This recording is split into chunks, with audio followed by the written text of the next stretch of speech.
suis aussi responsable du soutien aux luttes. Et là, dans les années 80, c'est des grosses batailles, là. Bon, je mentionnais tantôt Pratt & Whitney, les années 70, mais des grosses batailles qui se font.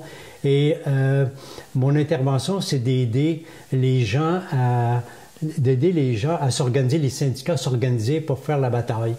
Mais les batailles, à ce moment-là, c'était si le boss déclarait un lockout, si le syndicat on déclarait la grève, c'était que les pancartes soient prêtes, puis que là, qu'on ait un plan d'action de prêt.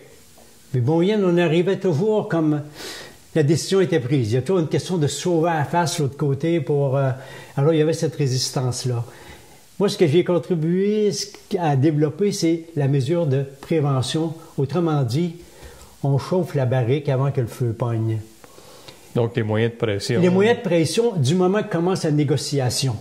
Du moment que commence la négociation, si on voit que ça se corse, puis là, les enjeux, on voit qu'ils se dessinent, là, on commence à chauffer la barrique. Alors, l'employeur, il voit que la température en monte. Et ça nous dit éviter des conflits importants. J'en parle parce que Pratt & Whitney, en 1974, bien, quelques années, en tout cas des années, peut-être des années 90, il y a une grosse négociation qui s'annonce. Ils s'en vont vers un conflit de travail, c'est assuré. C'est comme 20 ans après la bataille de 1974. Et là, on commence à chauffer la barrique avec les Claude Vincent et une série d'autres gars.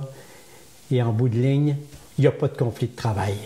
Il réussit à passer, mais tout le monde t'a mobilisé. C'était de dire, le message, c'était de dire, « Hey, boss, ça, il nous pas, regarde, on est prêt. Ouais. » Mais il a chauffé. C'est des moyens de pression, puis il était prêt les assemblées de formation, puis si jamais, puis Alors ça a été, c'était comme une belle évolution par la FTQ.